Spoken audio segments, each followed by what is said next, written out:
اللہ کے رسول علیہ السلام نے بھیجا ہے۔ اللہ کی قسم گھر میں کھانے کے لیے کئی دن سے کچھ موجود نہیں ہے اور میں نے بچوں کو بھوکا سلا دیا ہے، لیکن میں سائل کو خالی ہاتھ واپس جانے نہیں دوں گی، اس لیے کہ اس آدمی کو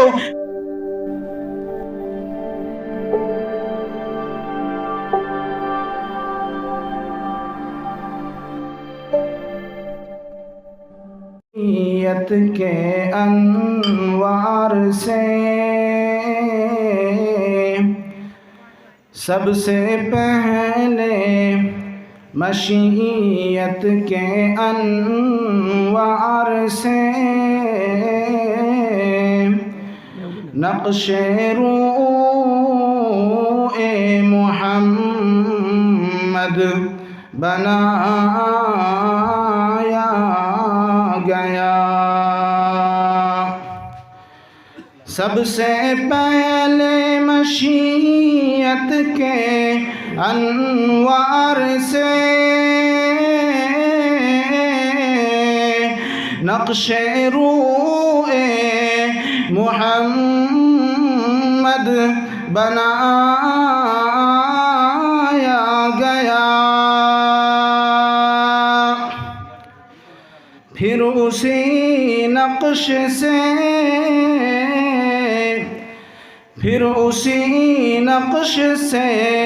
مانگ کر روشنی بزم کون و مکان کو سجایا گیا۔ اس کی رحمت ہے بے حد و بے انتہا، اس کی رحمت ہے بے حد و بے انتہا، اس کی شفقت تخیل سے بھی ماورا، ہو رہی ہے عمر مثل برف کم، چپکے چپکے رفتہ رفتہ دم بدم۔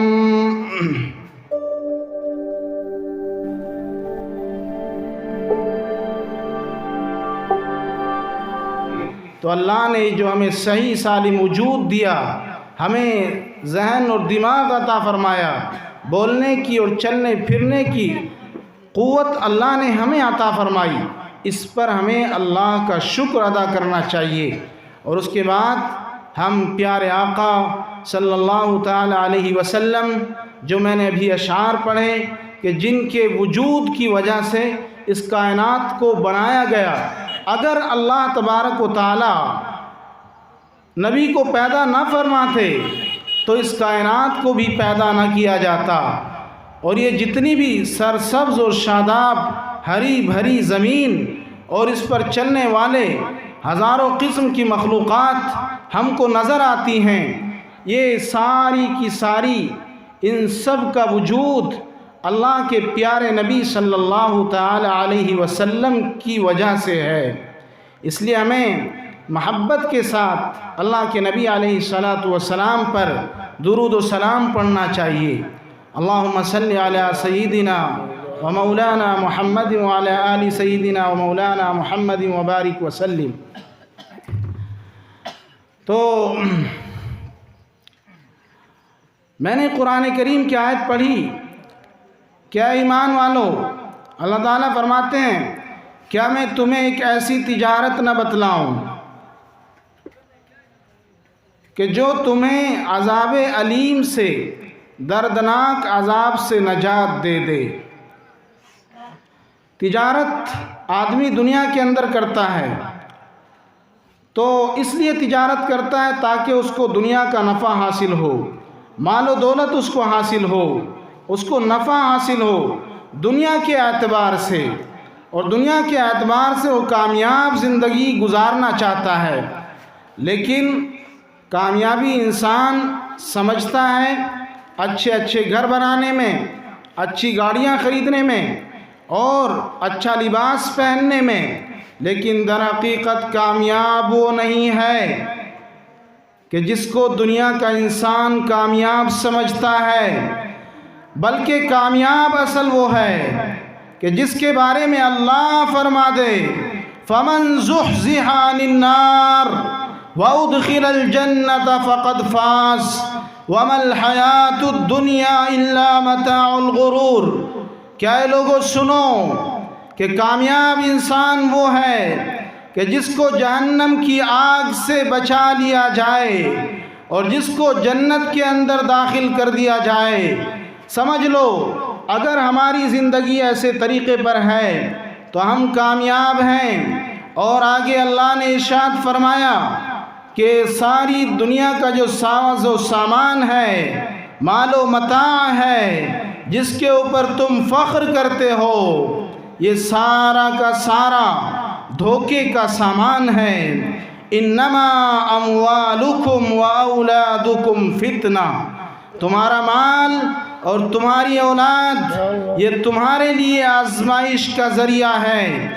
اگر تم نے مال کو اچھے طریقے سے خرچ نہیں کیا اور اپنی اولاد کی اچھی تربیت نہیں کی تو یہی مال کل تمہیں جہنم کے اندر لے جانے والا بنے گا۔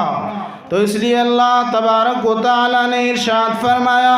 کیا اے لوگو، کیا میں تمہیں ایک ایسی تجارت نہ بدلا دوں جس کی وجہ سے تمہیں جہنم سے نجات مل جائے، اور وہ بھی کیسا عذاب ہوگا۔ اللہ تبارک و تعالیٰ فرماتے ہیں ثم انکم ایھا الضالون المکذبون لآکلون من شجر من زقوم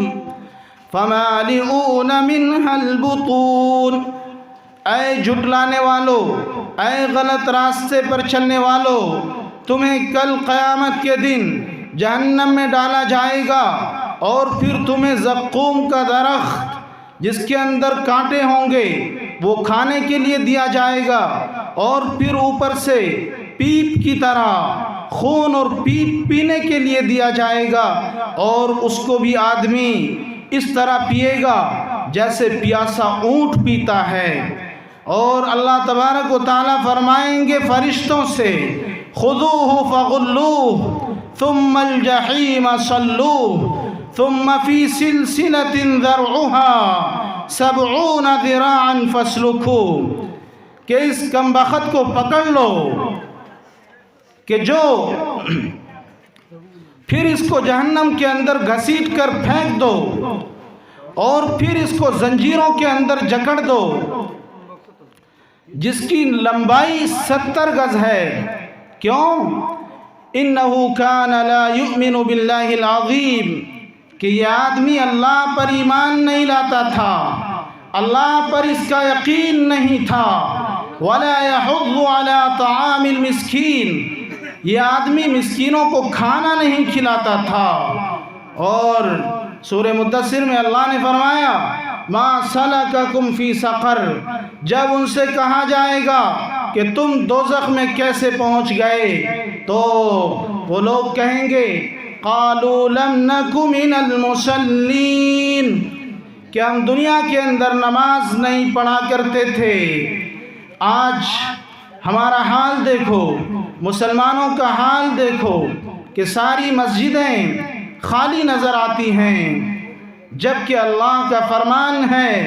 وَاعْبُدْ رَبَّكَ حَتَّى يَأْتِيَكَ الْيَقِينُ،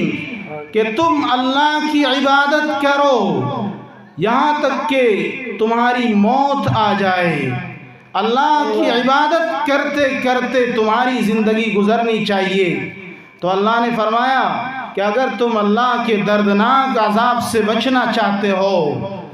تؤمنون باللہ ورسولہ، ایک کام تو تمہیں یہ کرنا پڑے گا کہ اللہ پر ایمان لاؤ، دوسرا کام یہ کرنا پڑے گا اللہ کے رسول پر ایمان لاؤ،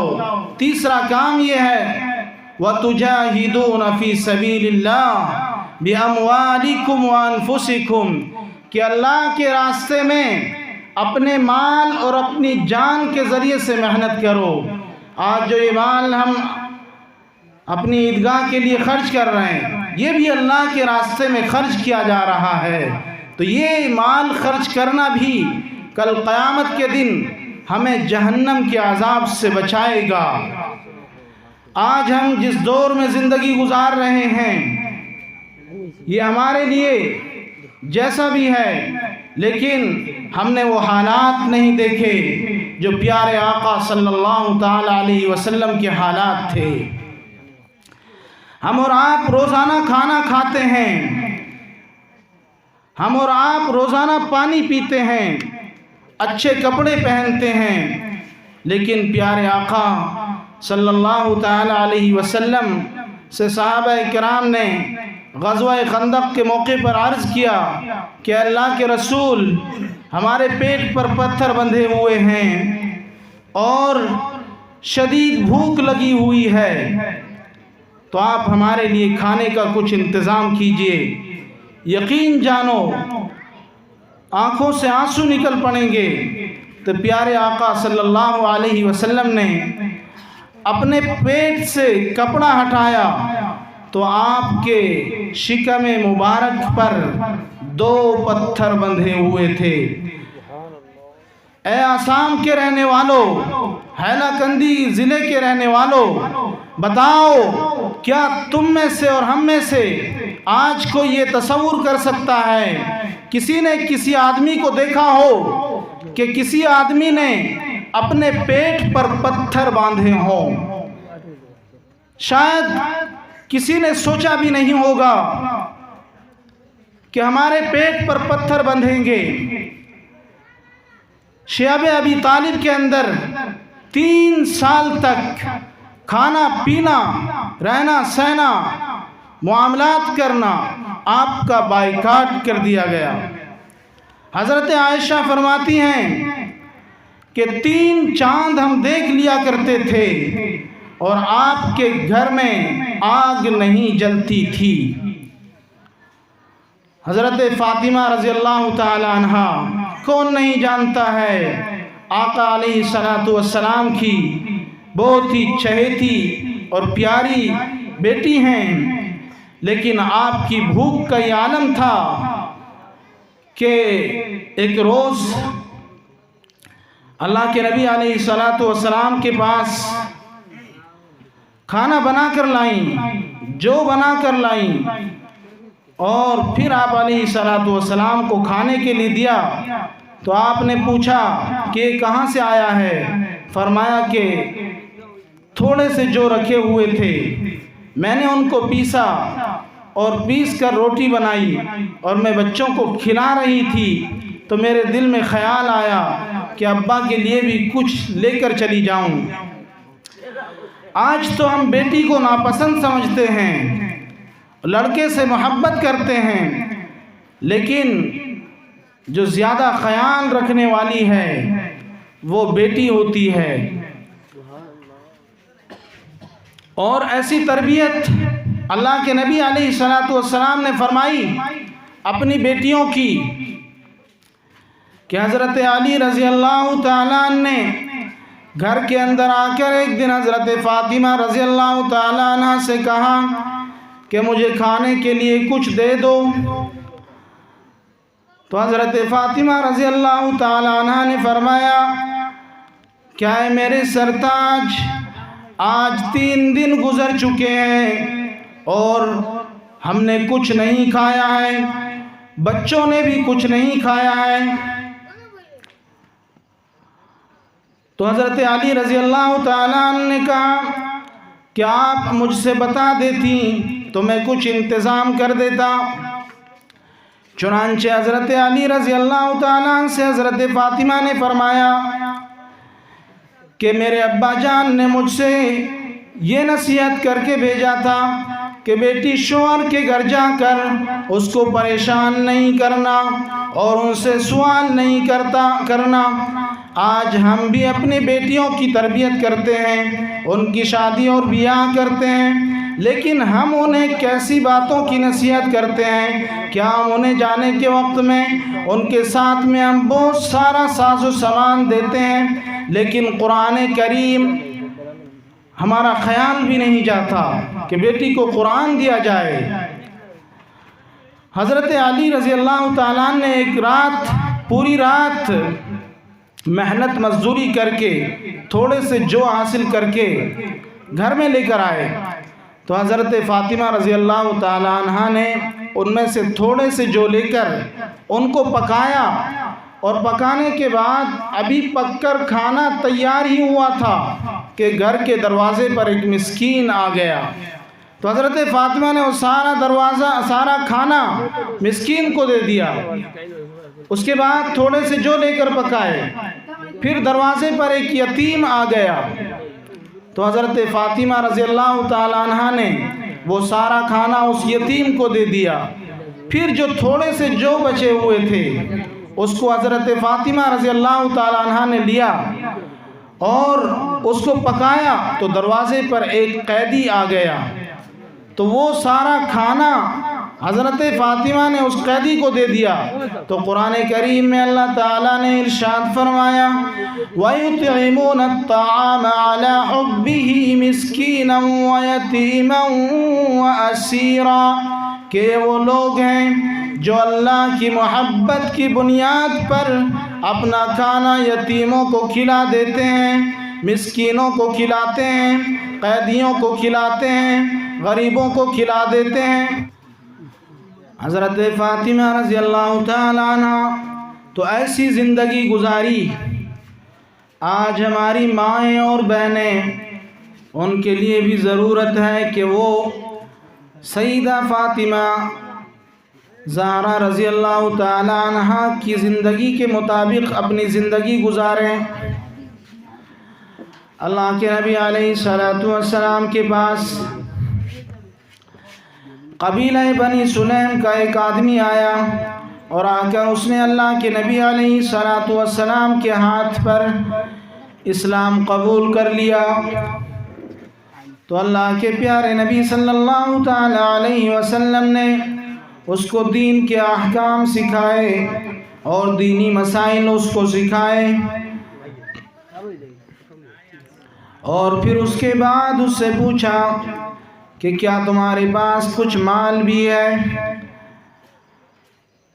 ہمارے پاس کوئی آتا ہے تو ہم اس کی خبرگیری اس طریقے سے نہیں فرماتے جس طرح پیارے آقا صلی اللہ تعالی علیہ وسلم اپنے پیارے صحابہ کی فرماتے تھے۔ تو اس آدمی نے کہا کہ میں کمزور اور بوڑھا آدمی ہوں، قبیلہ بنو سلیم کا سب سے کمزور آدمی ہوں، سب سے غریب اور نادار ہوں۔ چنانچہ سمجھ میں آ رہا ہے بھائی؟ سمجھتے ہیں؟ جی انشاءاللہ۔ تو اللہ کے نبی علیہ السلام نے پوچھا کہ بتاؤ کیا تمہارے پاس کچھ مال ہے؟ تو اس آدمی نے کہا کہ میرے پاس کچھ مال نہیں ہے۔ تو اللہ کے نبی علیہ السلام نے اعلان کر دیا کہ کون آدمی ہے کہ جو اس کی خبرگیری کرے گا اور اس کو مال عطا کرے گا۔ حضرت سعد بن عبادہ رضی اللہ تعالیٰ عنہ کھڑے ہوئے اور فرمایا کہ اللہ کے رسول، میرے پاس ایک اونٹنی ہے، میں اپنی اونٹنی اس آدمی کو دے دیتا ہوں۔ پھر اللہ کے نبی علیہ السلام نے فرمایا کہ کون ایسا آدمی ہے کہ جو اس آدمی کے سر کو ڈھک دے؟ تو حضرت علی رضی اللہ تعالیٰ عنہ نے اپنے سر سے عمامہ کو اتارا، اپنی پگڑی کو اتار کر اس آدمی کے سر پر رکھ دیا اور اس کے سر کو ڈھک دیا۔ پھر نبی کریم علیہ السلام نے فرمایا کہ کون ایسا آدمی ہے کہ جو اس آدمی کو کھانا کھلائے گا؟ چنانچہ حضرت سلمان فارسی رضی اللہ تعالیٰ عنہ کھڑے ہوئے اور انہوں نے عرض کیا کہ اللہ کے رسول، میں اس کے کھانے کا انتظام کروں گا، میں اس آدمی کے کھانے کا بندوبست کروں گا۔ اور اس آرابی اور اس دیاتی کو لے کر گھروں کے دروازوں پر چلے گئے۔ چند دروازوں کو انہوں نے کھٹکھٹایا، لیکن سب کے یہاں سے یہ اطلاع ملی، یہ خبر ملی کہ کھانے کے لیے کچھ موجود نہیں ہے۔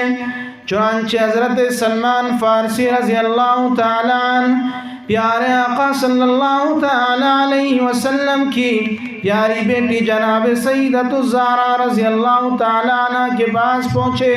اور جا کر ان کے دروازے کو کھٹکھٹایا اور فرمایا کہ اللہ کے رسول کی بیٹی، یہ اللہ کے رسول کا مہمان ہے اور اس آدمی کو کھانے کی ضرورت ہے، یہ بھوکا آدمی ہے اور اللہ کے رسول علیہ الصلوۃ والسلام کی طرف سے مجھے بھیجا گیا ہے کہ کوئی آدمی اس آدمی کے کھانے کا انتظام کر دے۔ تو میں چکر لگا کر، میں گھوم گھوم کر آپ کے دروازے پر آیا ہوں اور آپ سے یہ امید ہے کہ آپ اس کو کھانا کھلائیں گی۔ چنانچہ حضرت سیدہ فاطمہ رضی اللہ تعالیٰ عنہ نے جواب دیا کہ واللہ، اللہ کی قسم،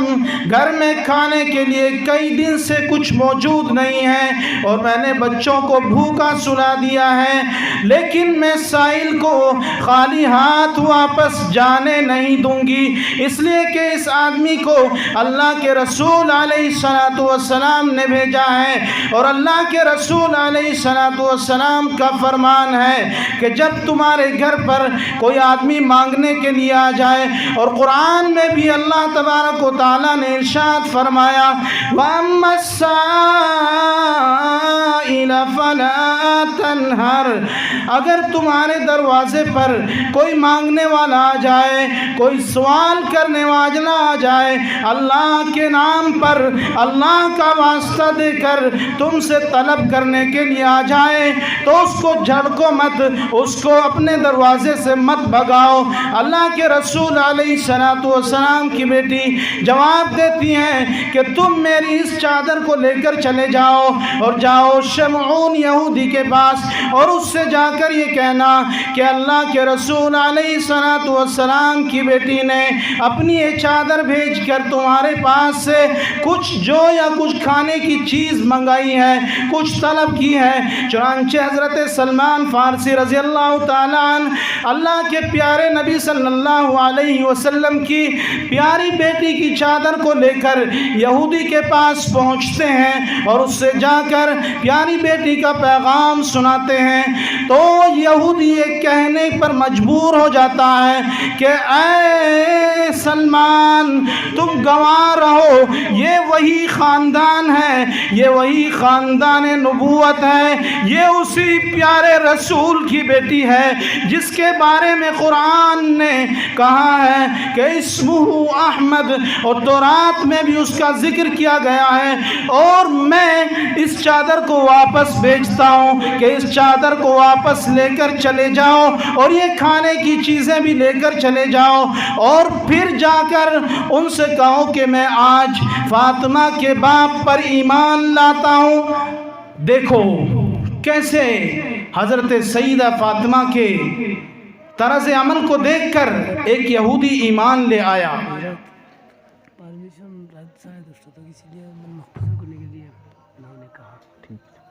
ختم کر لوں؟ اچھا دعا کرنا ہے۔ اچھا، بہرحال آپ حضرات بھی تھک چکے ہیں، ماشاءاللہ یہ پروگرام بہت ہی کامیاب ہوا اور اللہ تبارک و تعالی آپ کے اس پروگرام کو قبول فرمائے، اور میں دعا بھی کرتا ہوں اور حضرت نے جو پوری توجہ کے ساتھ، اور آپ کا بھی اس میں پورا مکمل حصہ ہے، اس لیے کہ اگر آپ توجہ نہ دیتے تو یہ پروگرام منعقد نہ ہوتا، اور اتنے خوبصورت انداز میں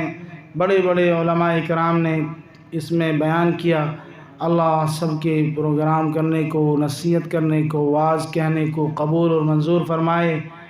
باقی نصیحتیں بہت ہیں، انشاءاللہ مجھے امید ہے کہ اللہ تبارک و تعالی اگر زندگی سلامت رکھے تو آپ سے ملاقات ہوتی رہے گی انشاءاللہ۔